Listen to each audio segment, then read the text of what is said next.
sustain. It was fastened over your heart by my own hands, and the adversary has absolutely no authority to pry it loose.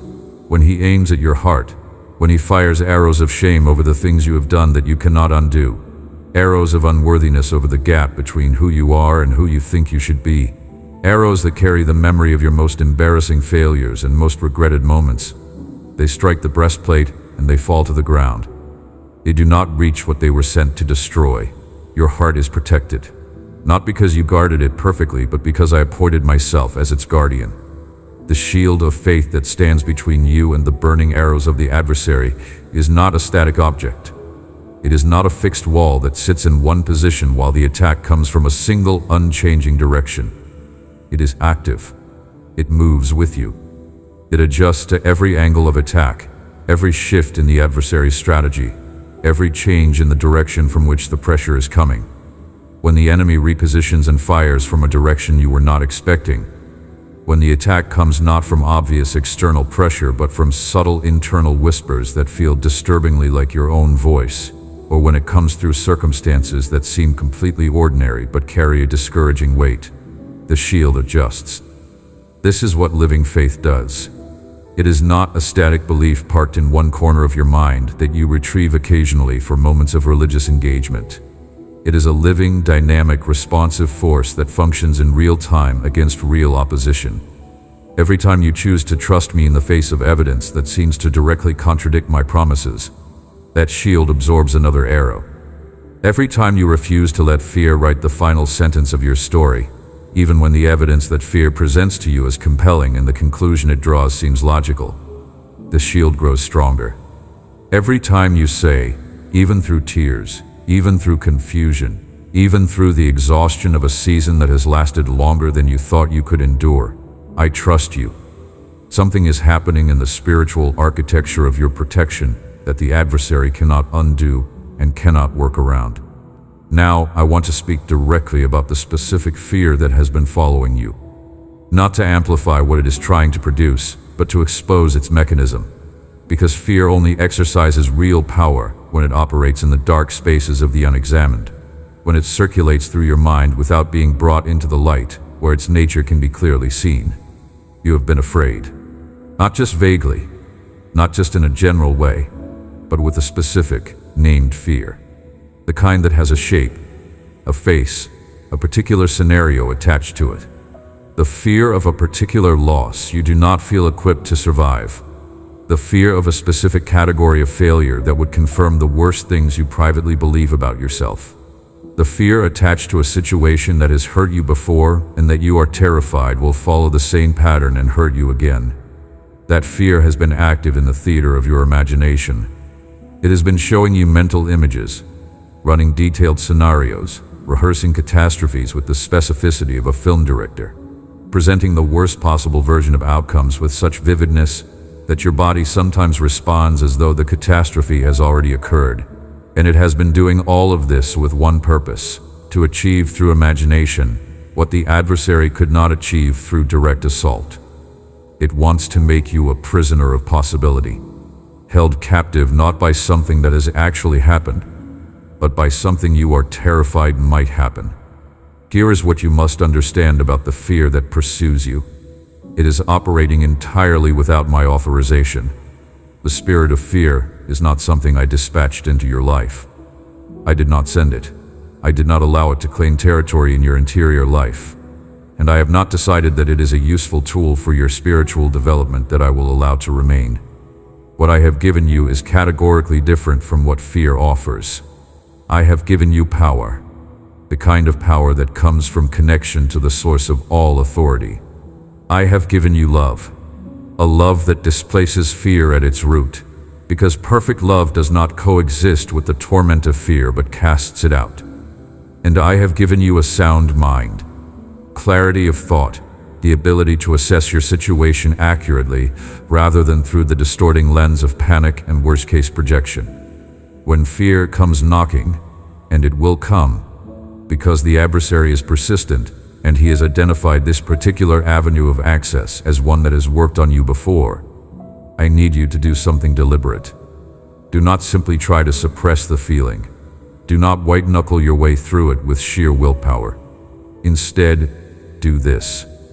Remember the architecture.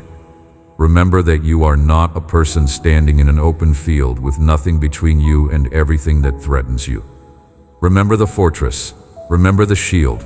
Remember the one who went ahead of you into the very situation fear is showing you images of, and who is already there.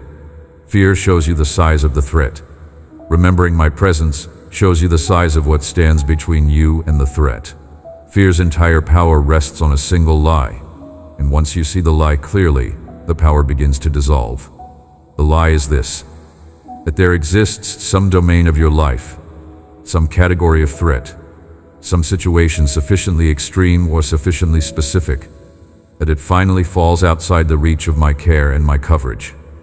Fear needs you to believe that your situation is the exception, the one case where my protection does not fully apply, where my promises have a clause that excludes your particular circumstance, where this shield has a gap that corresponds exactly to the arrow that has been prepared for you. That lie is the entire structural foundation of everything fear tries to build in your life, and I am dismantling that foundation today. There is no corner of your existence that falls outside my protection. None. Not one. Not your physical body and its vulnerabilities. Not your financial situation and its uncertainties. Not your most complicated and painful relationships. Not your private interior life with all its inconsistencies and unresolved questions. Not your past with its failures and the consequences that still echo. Not your future with its unknowns and its possibilities that cut in multiple directions.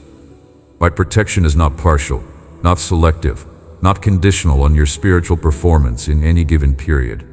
It is comprehensive, active, absolute, in the sense that nothing formed against you shall prosper. And that word, nothing, carries no asterisk, no footnote, no clause that creates an exception for your particular situation. The walls I have built around your life extend in every direction and at every level. They extend forward into situations you have not yet entered, into the meeting you are anxious about, the conversation that needs to happen, the next chapter you are moving toward whether you feel ready for it or not.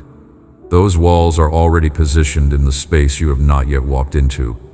When a plan has been prepared against you in a room you have not yet entered, my presence is already in that room. When a strategy against your family is being assembled somewhere outside your awareness, my authority is already standing between that strategy and its target. The advance force of my kingdom is not slow. It does not wait until you have already absorbed the first wave of the attack before arriving to help. It goes before you, always before you. Think about what it means specifically that I go before you as a wall of fire. Fire is not merely a barrier.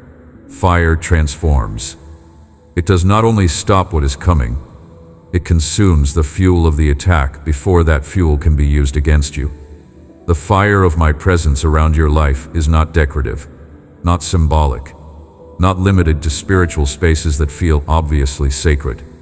It is active wherever you are, and it is purifying. Every plan laid against you that encounters my fire is not simply deflected at the border. It is dismantled. The strategy unravels from the inside. The weapon fails at the moment it was meant to be raised. The scheme that looked carefully constructed and apparently airtight collapses before execution, and neither you nor the one who assembled it can fully explain why. This is not because of your cleverness, or your spiritual skill, or your ability to discern and counteract what was coming. It is because of the nature of what surrounds you by virtue of whose you are. Your family inhabits this covering with you. The protection I have placed over your individual life does not stop at the boundary of your personal existence and leave those you love unguarded in the open. It extends outward from where you stand, flowing along the lines of love and covenant, and persistent intercession that connect you to the people who matter most to you. The adversary understands your deepest vulnerabilities, and he has learned that attacking the people closest to you is often more effective than attacking you directly. He knows that a parent's pain over a child surpasses almost any personal pain. He knows that watching someone you love suffer can hollow you out in ways that direct suffering cannot. He has mapped the territory of what you treasure. but my covering moves with remarkable comprehensiveness.